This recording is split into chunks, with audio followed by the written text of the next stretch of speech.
Bonjour à tous, bienvenue dans ce nouveau vlog de saison. Aujourd'hui on se retrouve pour faire un premier semis de carottes. Vous allez voir qu'il va falloir vraiment bien préparer son sol. On va faire un nouveau semis de petits pois, ce sera l'occasion de parler du travail des vers de terre. Vous allez comprendre pourquoi. On va faire une plantation d'oignons, variété qui est connue depuis le 15e siècle, qui vient d'Allemagne. Je trouve ça génial, on verra ça en détail. Et puis on va finir avec les pommes de terre. Je vais les planter avec du compost maison, ce qu'on appelle de l'or noir. Là aussi vous allez comprendre pourquoi. Vraiment franchement, c'est un total régal. Donc 4 sujets à voir, donc on est parti pour cette nouvelle vidéo.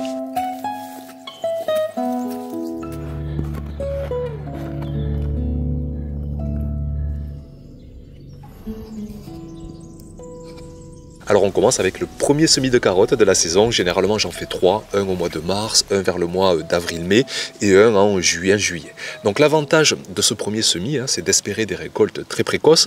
Et l'inconvénient, c'est qu'on est encore très tôt en saison, le sol n'est pas complètement réchauffé et donc ça va mettre du temps à germer. Les carottes vont mettre 20, même 25 jours parfois à germer, mais ça va marcher. Il faut avoir un sol au moins quand même à 10 degrés, sous climat frais. Vous patienterez pour faire ce premier semis. Donc ici je vais me mettre évidemment sur une parcelle très exposée, au plein soleil, surtout pas chercher demi-ombre à cette période de la saison. Et je vais me mettre en fait après une culture de poireaux. Il nous en reste encore quelques-uns de la saison dernière. Je finis de récolter là 2 belles rangées et ça va me libérer de quoi faire 2 beaux sillons, 2 fois 4 mètres de carottes, 8 mètres linéaires. Je peux espérer une bonne centaine de carottes. Donc je vais faire une bonne préparation de sol. Je prends du temps, vraiment je prends le temps qu'il faut pour préparer le sol parce que le semis de carottes il est très capricieux. Il faut vraiment un sol très affiné, bien décompacté, bien fin, bien meuble, bien nettoyé. Donc j'enlève un maximum de grossièreté avec le râteau, les herbes indésirables, je décompacte les mottes, je fais un bon gros nettoyage, je passe même un petit coup de grelinette pour vraiment décompacter, je repasse ensuite un coup de râteau pour casser les plus grosses mottes et me voilà donc avec un sol vraiment bien fin, bien propre pour semer ces toutes petites graines. Ce qui me reste à faire, c'est de préparer une fertilité parce que comme j'avais les poireaux, j'ai pas pu ajouter quoi que ce soit en automne, notamment du fumier frais que j'avais apporté sur bien des parcelles. Donc là, dans ces cas-là, je me dépanne avec un engrais organique. Ce sont des granulés de condensés justement de fumier, d'algues, de matière organique, végétale et animale. Comme c'est à diffusion lente, ça va nourrir doucement, tranquillement ma culture de carottes sur les semaines, sur les mois à venir.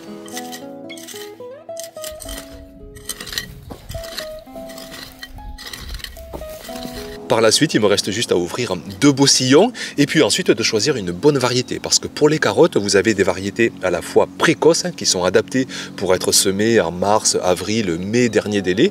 Et puis vous avez des variétés plus tardives qu'on sèmera au printemps et qu'on sèmera en été. Donc ici par exemple, j'ai des variétés, vous voyez, qui sont à semer à partir du mois d'avril-mai. Et j'ai une variété, la jaune du Doubs, qui elle est plutôt à semer à partir de février, mars. Donc là, on est en plein dedans. Donc c'est cette variété précoce que je vais semer, la jaune du Doubs, donc en avant. Et là je me répète, mais vraiment en tout cas moi ici je prends mon temps, j'essaie de poser vraiment une graine tous les centimètres environ, sachant qu'à terme il faudra une carotte tous les 4-5 cm, mais attention, on est loin d'avoir 100% de germination entre les graines qui germent pas, les graines, les petits plantules qui vont se faire manger. Donc il vaut mieux semer en surdensité, mais pas trop non plus, sinon ensuite on va devoir avoir un travail de fou à tout éclaircir. Donc moi ici, la bonne densité que je trouve, c'est d'essayer de mettre une graine tous les centimètres et puis ensuite si tout germe, par chance, eh bien j'éclaircirai petit à petit le semis pour ne laisser qu'une carotte tous les 4 à 5 cm.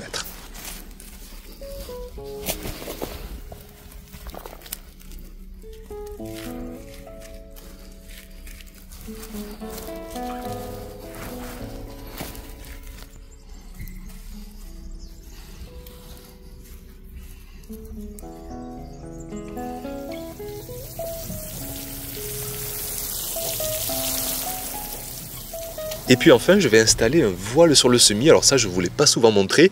Les voiles, c'est ce qu'on appelle des P17 ou des P30 qui sont encore plus épais. Donc ici, j'ai un rouleau de P17, mais je vais le mettre en double épaisseur. Donc ça va faire l'équivalent d'un P30. Et l'avantage de ces voiles, c'est que ça va réchauffer le sol. Et comme là, je suis en dessous de la température optimale de germination, j'ai un sol à 10-12 degrés, il faudrait être à 17-18. Donc ça ne fera pas de mal d'avoir un voile pour un peu plus réchauffer le semis. Et puis au passage aussi, ça protège des ravageurs, des oiseaux, des merles, merles, d'éventuelles limaces, je pense pas, mais au moins des oiseaux. Donc je mets ça sur le sol, il faut bien le lester, hein. Moi j'ai des dalles là que j'ai cassées en morceaux, ça me permet de bien lester sur tout le périmètre. Et puis donc j'irai voir sous ce voile d'ici bien 10-15 jours, hein. Là je vais toucher à rien et on verra ça donc ce que ça va donner dans les prochains épisodes.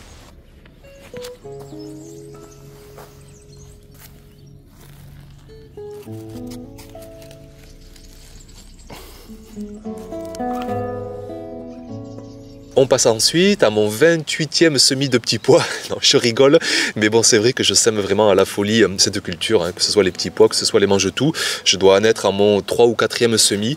Donc là, je vais me mettre toujours pareil, sur une parcelle extrêmement ensoleillée. Elle était paillée en plus, donc le sol n'est pas non plus très réchauffé en dessous, mais ça ira, hein. On arrive début mi-mars, ça commence à être suffisant sous climat doux largement pour semer en pleine terre. Donc je me mets d'ailleurs à côté d'un chou, hein, vous voyez, qui monte en fleurs, je le laisse celui-là parce que les fleurs ça attire les insectes, donc je laisse toujours un chou ou deux à droite à gauche pour monter en fleurs. Donc je me mets à côté, on va faire une préparation de sol cette fois beaucoup moins conséquente, hein, que pour le semis de carottes, parce que là on a des grosses graines, parce que c'est une culture de légumineuse qui fait des grosses racines, qui peut s'adapter vraiment à quelconque sol, et puis aussi parce que regardez, hein, le fait de pailler un sol, en plus j'avais mis un peu de fumier cet automne sur cette parcelle, et bien qu'est-ce qu'il y a là-dessous? Il y a une flopée de vers de terre. À peine je mets un coup de râteau et sitôt que je monte une motte, j'ai 3, 4, 5, 6, 10, 15 vers de terre. C'est vraiment impressionnant et donc autant les laisser eux travailler. Alors là ils vont être un peu moins contents, hein. Il n'y a plus de paillage, il y a un peu moins de fumier là que j'ai mis sur le côté, mais il en reste un petit peu, il y en a un petit peu qui est incorporé, ils ont encore de quoi manger, donc ils vont quand même bien rester par ici et continuer à décompacter ce sol. Donc je touche à rien, si ce n'est que je dois quand même ouvrir 2 sillons, hein, là aussi 2 fois 4 mètres pour semer ces petits pois. C'est une variété naine, la variété Eddy, et donc j'y vais comme les carottes, j'essaie de mettre une graine tous les 1 à 2 cm maximum. Alors là on voit des tonnes de façons, hein, je trouve, de semer, que ce soit sur YouTube, que ce soit dans des bouquins, il y en a qui vont à la poignée. Moi ce que je constate, c'est que quand je sème très dense, quoi qu'il en soit, j'ai des plants qui germent tous les 1 à 2 cm. C'est pas possible de germer collé serré, donc je veux pas gaspiller les graines, hein. Donc j'en mets vraiment tous les 1 à 2 cm. D'ailleurs quand vous me voyez en tomber plusieurs collés serrés, eh bien je repasse après, hein, pour vraiment les décoller et les mettre vraiment tous les 1 à 2 cm. Donc semis de petits pois, et puis là aussi je vais le voiler comme les carottes pour voir si vraiment ça va m'accélérer la germination. Il n'y a pas de raison, hein. Le sol va être réchauffé de 1, 2, 3 degrés supplémentaires. Donc je prends la peine entre guillemets de mettre ce voile sur le sol pour augmenter la température et espérer récolter un peu plus tôt encore ces petits pois.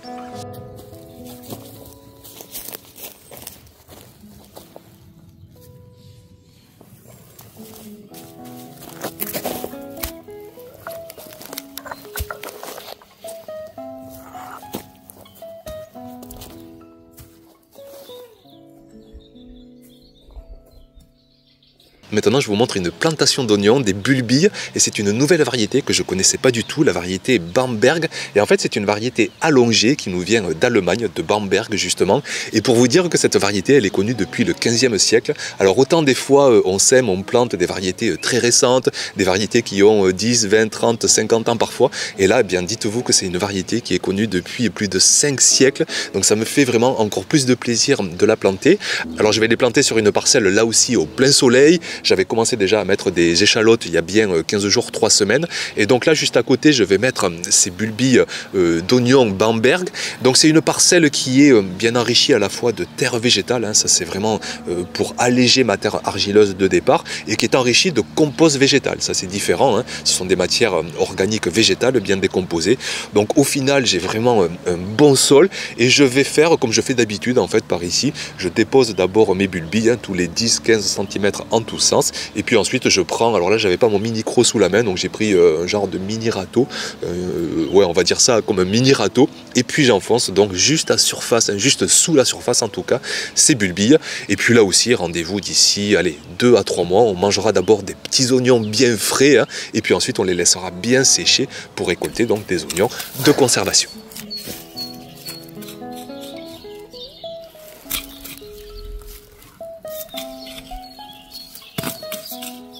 Et puis on finit avec le meilleur pour la fin, vous allez voir, avec les premières patates que je vais planter en pleine terre, avec un apport de compost maison. Et là franchement, enfin vraiment j'en suis trop dingue, donc je vous mets les images, j'ai fait ça cet après-midi. Donc je vous répète que dans ce composteur, il y a tous les restes, tous les résidus végétaux de mes cultures, enfin de mes restes de récolte de l'année dernière, de mes restes de culture. J'ai tout haché, broyé, des restes de tonte, des feuilles mortes. Et au final, donc, regardez, on va voir en bas de ce bac, mais moi je trouve ça juste dingue. J'en parlais encore avec Charles Dowding, jardinier expert d'Angleterre, mais toute l'alchimie, toute la magie qui se passe dans ces composteurs, vous avez les matières humides qui équilibrent les matières sèches, vous avez tout qui se bonifie vraiment, mais c'est exactement comme une recette quand vous mettez des ingrédients dans un saladier, chacun va apporter son rôle et va bonifier l'autre. Et bien c'est pareil dans un composteur, et regardez vraiment cette qualité, cet or noir qu'on obtient, et ça je vais en mettre pour mes cultures les plus gourmandes dans les trous de plantation, et là je vais en mettre donc dans mes trous que je vais faire pour planter mes pommes de terre, une petite poignée avant, paf la pomme de terre, une poignée après, et vous allez voir à mon avis on va avoir des résultats de dingue.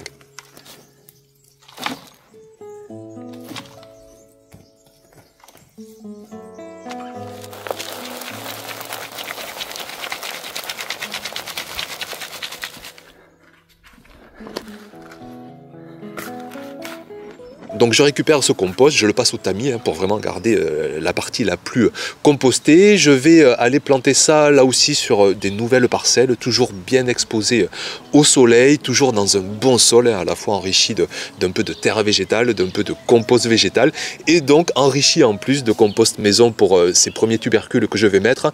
Alors je dis premier parce que je vais étaler mes plantations de pommes de terre tout le mois de mars. Il faut planter à peu près 3 semaines avant les derniers risques de gel, et ici sous climat doux ça finit de geler début avril, bon parfois 8, 10, 15 avril.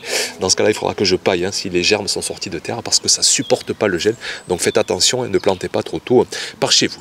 Donc voilà pour ces premières plantations de pommes de terre avec du compost maison.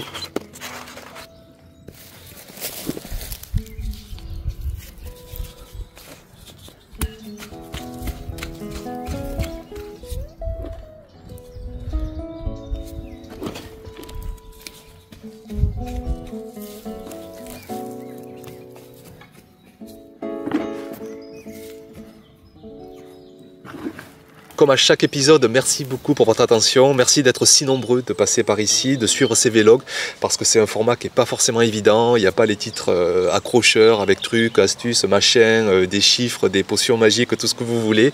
C'est juste du vlog, c'est juste de l'actualité du potager, et vous êtes malgré tout des dizaines, parfois même plus de 100 000 à suivre ces épisodes, et je vous en remercie beaucoup, ça motive évidemment à continuer à partager l'actualité du potager.